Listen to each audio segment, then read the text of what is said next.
Hi, நீங்கள் உங்கள் வாழ்க்கையில் உங்களுக்கு ரொம்ப பிடிச்சவங்களை இழந்திருக்கீங்க அப்படின்னா இந்த வீடியோ உங்களுக்கானது தான்.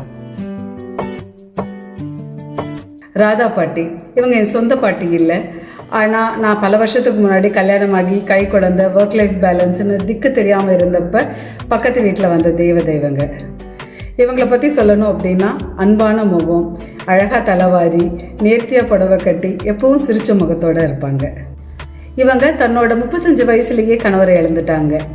ஆனாலும் எப்படி வெறுமையையும் தனிமையையும் போராடி கான்கர் பண்ணி இவ்வளோ பாசிட்டிவாக இருக்காங்கன்னு எனக்கு எப்போவுமே ஆச்சரியமாக இருக்கும்.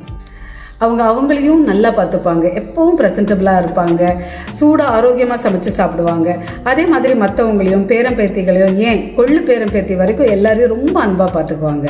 அவங்க ஒரு தடவை எனக்கு சொன்ன ஸ்டேட்மெண்ட்டு எனக்கு வாழ்க்கையை எப்படி பாசிட்டிவாக பார்க்கணுன்றதுக்கான பெரிய இன்ஸ்பிரேஷனாக இருந்துச்சு. அந்த ஸ்டேட்மெண்ட் இதுதான்: ஆர்த்தி, எனக்கு என் கணவர்கிட்ட இருந்தும் பிறந்த வீட்டில் இருந்தும் நிறைய நல்லவங்க கிட்ட இருந்தும் நிறைய அன்பு கிடச்சிருக்கு. இன்றைக்கெல்லாம் அவங்க இல்லை, ஆனால் என் வாழ்க்கை தான் அதுக்கான சாட்சின்னு நினச்சி வாழ்ந்துட்டுருக்கேன்னு சொன்னாங்க. இந்த ஸ்டேட்மெண்ட்டை நான் யோசிக்கும் போதெல்லாம் அதோட ஆழம் அதிகமாகிற மாதிரியே எனக்கு தோணும். ஏன்னா வாழ்க்கையில் நன்றி உணர்வு இல்லைன்னா கிரேட்ஃபுல்னஸை கடைப்பிடிச்சோம்னா வாழ்க்கை எவ்வளோ அழகாக பாசிட்டிவாக மாறுதுன்றது எனக்கு இந்த ஒரு ஸ்டேட்மெண்ட் கற்றுக் கொடுத்துச்சு. அதனால நீங்கள் உங்களோட அன்பானவங்களை இழந்திருந்தால் உங்களுக்கு நான் சொல்கிறது இதுதான்: You not only deserve to live happily, you deserve to live well. அதாவது நீங்கள் சந்தோஷமான வாழ்க்கைக்கு மட்டும் இல்லை, அழகான வாழ்க்கைக்கும் தகுதியானவங்க. உங்களை சுற்றி இருக்கிறவங்க உங்களை ப்ளேம் பண்ணாலும் சரி, ஜட்ஜ் பண்ணாலும் சரி, அல்டிமேட்லி இது உங்கள் வாழ்க்கை. உங்களுக்கு பிடிச்ச மாதிரி அமைச்சுக்கோங்க. இது யாருக்காவது யூஸ் ஆகும்னு நினச்சா ஷேர் பண்ணுங்கள். அடுத்த பியாண்ட் த பாடி சீரீஸில் உங்களை சந்திக்கிறேன்.